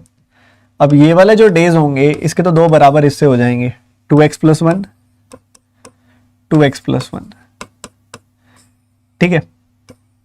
ये तो पहले पर्सन ने किया होगा, ये दूसरे पर्सन ने इतने दिन, ये जो एक्स्ट्रा एक दिन है ये जो भी बचा हुआ काम होगा इसने कंप्लीट कर दिया होगा। तो पहले वाले पर्सन ने 2x+2 डेज तक किया, दूसरे वाले पर्सन ने 2x+1 डेज तक किया। सही है, बढ़िया है जी। स्टार्ट किसने किया था? Started working together on alternate days starting from B. B ने पहले किया, ए ने बाद में किया। तो ये बी के नंबर ऑफ डेज आ गए, ये ए के नंबर ऑफ डेज आ गए। क्या इतनी बात मेरे हर स्टूडेंट को क्लियर है? पहले तो बता दो, ठीक है। ये आ गए पी के नंबर ऑफ डेज और ये आ गए ए के नंबर ऑफ डेज। इन्होंने इतने इतने दिन काम किया, ठीक है। क्लियर है? बोलो बोलो बोलो बोलो बोलो बाबा, बोलो जल्दी से।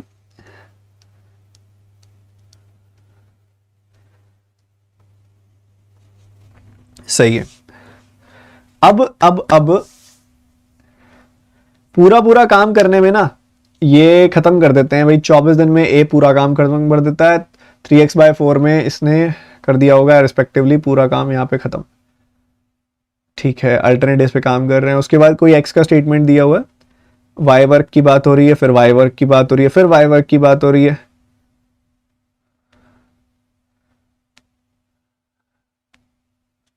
हाँ, अब वाई वर्क के लिए इतना ही डेटा है बस, और कोई डेटा नहीं है, ठीक है। तो ए अकेला काम करता है ना तो 24 दिनों में करता है। ए ने अकेले काम करना है ना तो 24 दिनों में करेगा।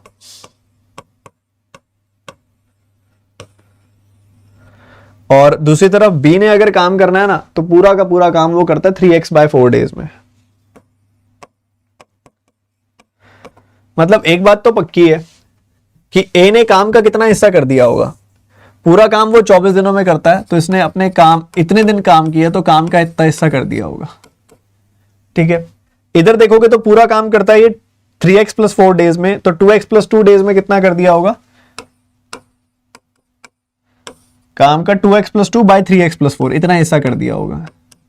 सो ये एक हिस्सा है, ये एक हिस्सा है, दोनों ने मिलकर काम कर दिया पूरा, मतलब 1, ठीक है। तो ऐसा आ रहा है, बढ़िया है जी, बहुत ही बढ़िया है।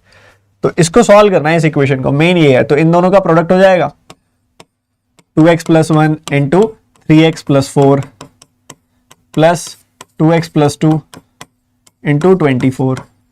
राइट हैंड साइड में इन दोनों का प्रोडक्ट चला जाएगा, वो बाद में देखते हैं, ठीक है। सो 2x इंटू 3x हो गया 6x², 2x इंटू 4 हो गया 8x, प्लस हो गया 3x प्लस हो गया 4। ये आ रही है वैल्यू, ये कितनी आ गई? 6x² प्लस 8 3 11 प्लस 4, इतनी आ गई वैल्यू। इतना काम कर लिया इसने। कितना कर लिया? 48x प्लस 48, इतना काम कर लिया। सो जोड़ दो इसमें, 48 और 11 कितना हो जाएगा? 59। 6x² प्लस 59x, ठीक है, ये हो जाएगा। और 48 और 4 कितना आ गया? 52, इतना। ये इन दोनों का जो प्रोडक्ट होगा एलसीएम में वो राइट हैंड साइड चला जाएगा। सो 24 का 3 गुना, चाहे सब्ट्रैक्ट भी कर देते हैं उससे भी हो जाता है आसान, बट ठीक है कोई बात नहीं। 24 का 3 गुना कितना हो जाएगा? 72x plus 96। 72 इधर ले आओ 11 और ये 13x, इसको भी इधर ले आओ। ये कितना आ जाएगा? 52 में 96, 44 इज इक्वल टू 0। क्या इतनी बात सब बच्चों को क्लियर है? डिफरेंस 13 का चाहिए तुम्हें, 24 और 11 ही आ रही है आई थिंक वैल्यू, क्योंकि 6 का 4 गुना 24, 24 गुना 11, 24 11 का डिफरेंस जो होता है वो होता है 13, है ना। 24 11 का डिफरेंस तो 13, ठीक है। -24 प्लस 11 आएगा, फिर साइन रिवर्स कर दोगे, +24 -11, 6 से डिवाइड कर दो इसको। 6 से डिवाइड कर दोगे तो आपको पॉजिटिव वैल्यू मिलेगी एक्स की। कितनी? एक्स की पॉजिटिव वैल्यू मिलेगी 4। एक्स की पॉजिटिव वैल्यू मिल गई 4, ठीक है। तो x की पॉजिटिव वैल्यू 4 आ रही है, यहां पुट करके आप जो निकालना चाहो निकाल सकते हो, ठीक है।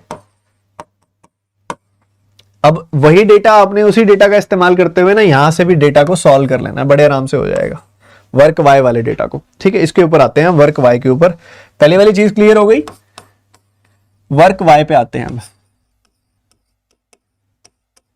वर्क वाई में क्या कहता है वो? वर्क वाई का कार्यक्रम इसने यहां से शुरू किया है। जो चीज नहीं पता उसको मत लिखो, जो चीज पता है पहले तो उसको देखते हैं। जैसे कि कहता है टी और यू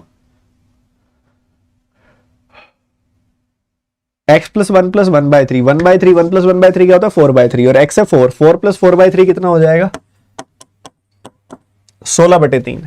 तो ये जो लिखा हुआ है ना x प्लस 1 ये आ जाएगा 16/3 है ना, 12 + 4 16 16/3।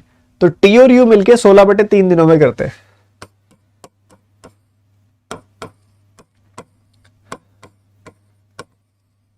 ठीक है, और फिर कहता है u अलोन ना 4x डेज में करेगा। 4x 4 इंटू 4 16, u अलोन जो है 16 डेज में करेगा। सही है, बढ़िया। फिर s और t की बात हो रही है, एक बार यहां से देखो पहले, तो यहां से t निकल जाएगा भाई, इन दोनों का एलसीएम 16 आ जाएगा। 16 को इससे डिवाइड किया 3 आ गई वैल्यू, 16 को इससे डिवाइड कर दिया 1 आ गई वैल्यू। तो t के लिए कितना आ जाएगा 3 - 1 2। ठीक है, तो 16/2 आ गया 8। t अकेला करेगा 8 दिन में। सही है। अब वो कहता है कि ना first s alone for x - 1 days के लिए काम किया, फिर t ने y डेज के लिए काम किया और एट लास्ट u ने x + y - 1 डेज के लिए काम किया। तो काम जो है पूरा का पूरा फिनिश हो गया। कौन कौन लोग हैं s, t और u? अपने पास क्या क्या है, अपने पास u और t है। s का जुगाड़ करो कोई, s का क्या जुगाड़ करोगे? s और t एक साथ इस काम को कर सकते हैं y + 9/5 डेज में। ये चीज करेगी थोड़ी सी गड़बड़, लेंदी करेगी सवाल को, और तो क्या।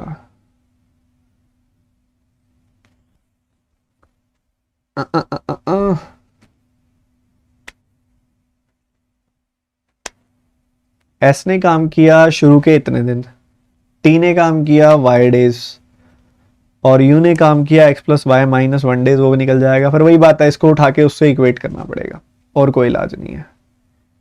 ठीक है, इसको उठा के उससे इक्वेट करना पड़ेगा। देखो भाई, एस ने कितने दिन काम किया x - 1 डेज, x मतलब 4, 4 - 1 मतलब 3 दिन काम किया। तो s का 3 दिन का काम कितना आ जाएगा? मान लो मैंने मान लिया 3s, इतना काम आ गया। ठीक है, उसके बाद t ने काम किया y डेज के लिए, t का काम कितना आ जाएगा? t जो काम करता है वो कितना करता है 2 यूनिट, तो 2 यूनिट काम y डेज के लिए। और u ने काम किया, u कितना काम करता है 1 यूनिट।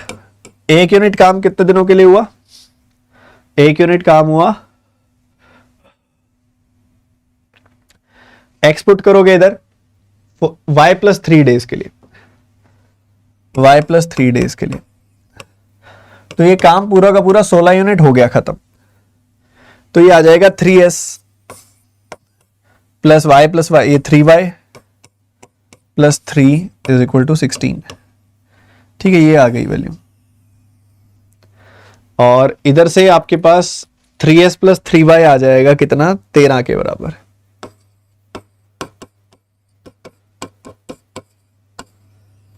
एक और ऊपर स्टेटमेंट जो दिया गया ना y वाला, कि s और t जो है y + 9/5 डेज में, अब s कितना काम करता है s का नहीं पता, t कितना काम करता है 2, तो s + 2 यूनिट्स काम करेंगे अगर, s + 2 यूनिट काम करेंगे अगर, तो y + 9/5 डेज में पूरा कर लेंगे। इसको भी 16 से इक्वेट कर दो आप। ठीक है, तो इन दोनों इक्वेशंस को सॉल्व करके आपको s और y की इंडिविजुअली वैल्यू पता लग जाएगी।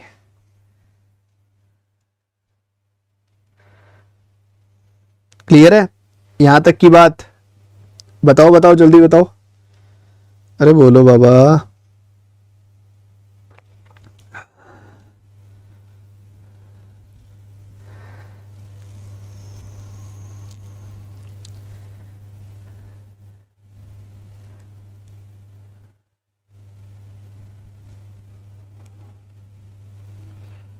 किया किसी ने?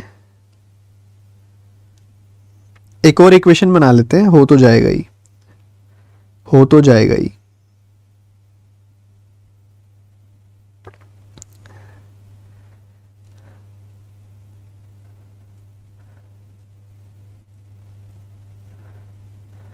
इसको ना एक तरीके से और भी निपटा सकते हो तुम। कैसे?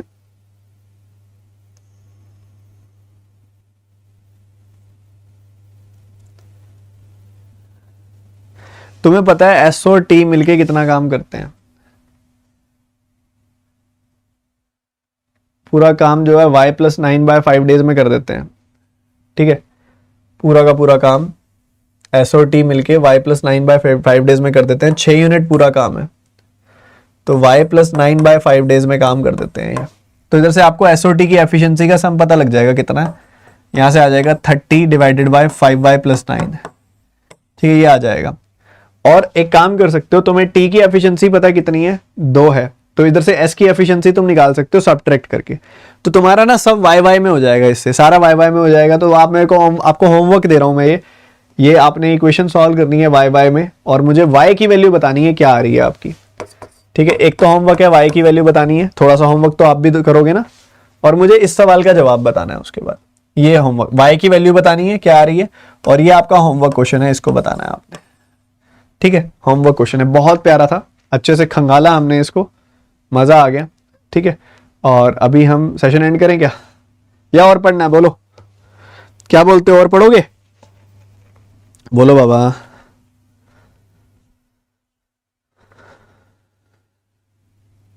सर मजा तो बहुत आया बट कैलकुलेटिव है। कोई बात नहीं यार, क्या हो गया, और पढ़ना है?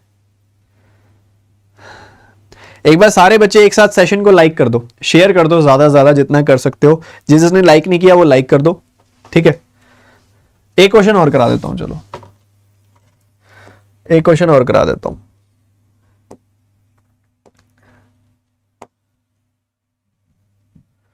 ये बताओ इसका आंसर क्या आएगा?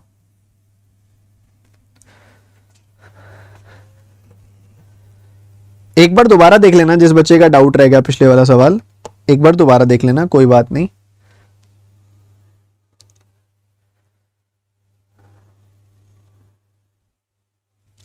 भैया सब्जी ले आए। चलो लास्ट क्वेश्चन है, फिर चलेंगे चलेंगे चलेंगे।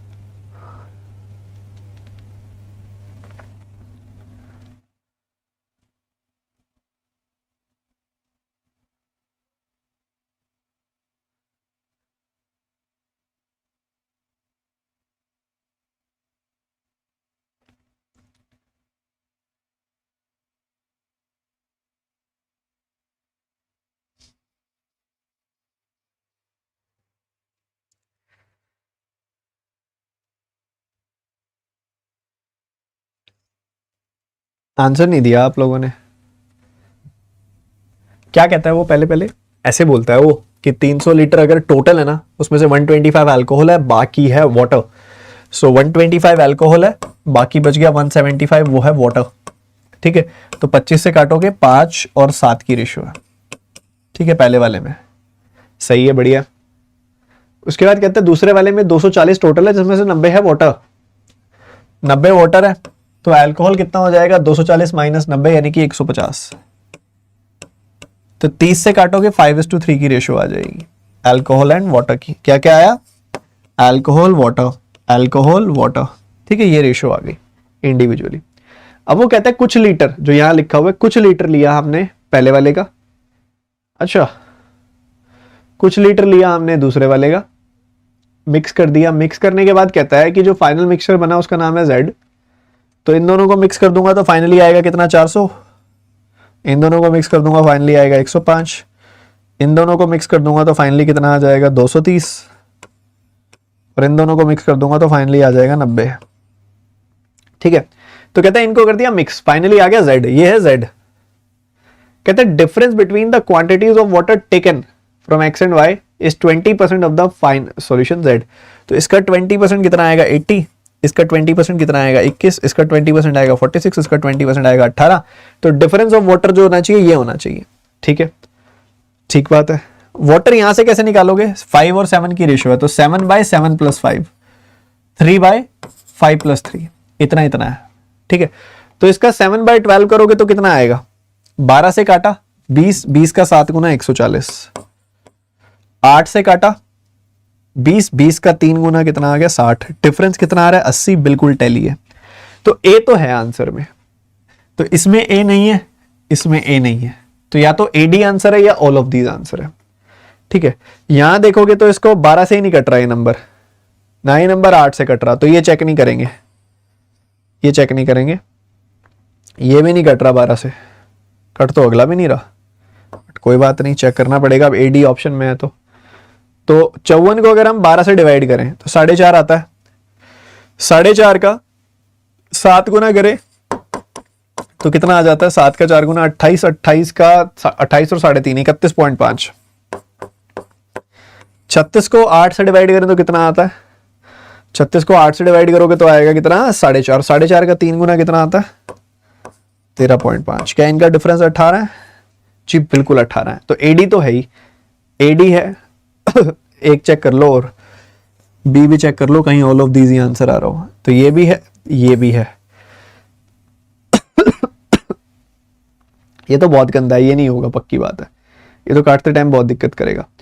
138 ये भी नहीं होगा मेरे हिसाब से, 12 से काटोगे 8 से काटोगे, बहुत कॉम्प्लिकेटेड हो रहा है, एडी आंसर आएगा, इतना कॉम्प्लिकेटेड नहीं पूछता एग्जामिनर, और लग भी नहीं रहा कहीं से मेरे को डिफरेंस सेम आता। 21 का डिफरेंस 3:2, 3:2, 46 आ रहा है मेरे हिसाब से, आ जाएगा आ जाएगा आ जाएगा मेरे हिसाब से, ये चेक करते हैं, चलो कर लेते हैं, मेरे हिसाब से आ रहा है, रुको।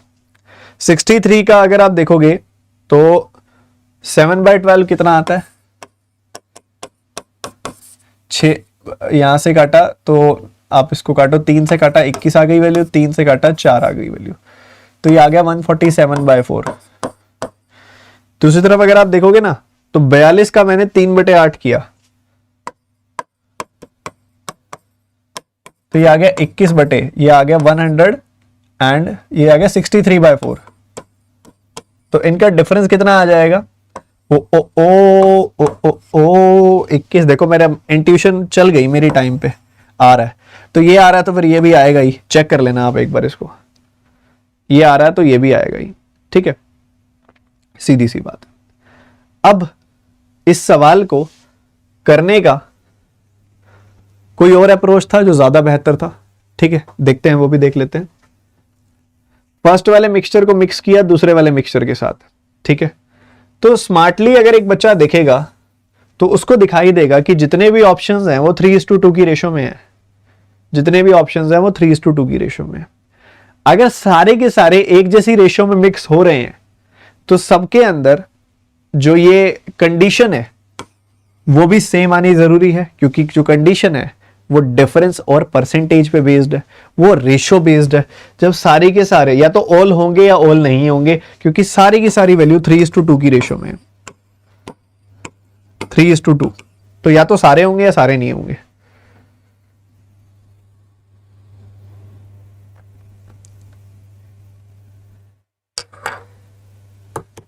आनंद आ गया, मजा आ गया, मजा। तुमको पढ़ा के जो मजा आता है ना, ये होमवर्क है, आंसर बताना इसका कमेंट सेक्शन में, और वाई की वैल्यू भी बताना और आंसर भी बताना, ठीक है। और उम्मीद करता हूं आज तुमने बढ़िया सीखा है ना, बोलो बोलो। तो सेशन को लाइक कर दो, शेयर कर दो, जितना ज्यादा कर सकते हो फैला दो, और कमेंट सेक्शन में आंसर ही बता देना और कैसा लगा ये भी बता देना। सेशन एक कमेंट लगेगा, 1 सेकंड आपका लगेगा, बट मुझे पढ़ के अच्छा लगेगा, मैं सबके कमेंट्स पढ़ता हूं। तो जो बच्चा कमेंट करके बताना चाहे, 450 बच्चे हैं, आप में से जो प्यार करते हो लिखना, बताना, जो भी आपकी फीलिंग्स हो शेयर करना, about subject, about quant, about maths, about Ramanujan sir, about me. आज मैथमेटिक्स डे है नेशनल, हैप्पी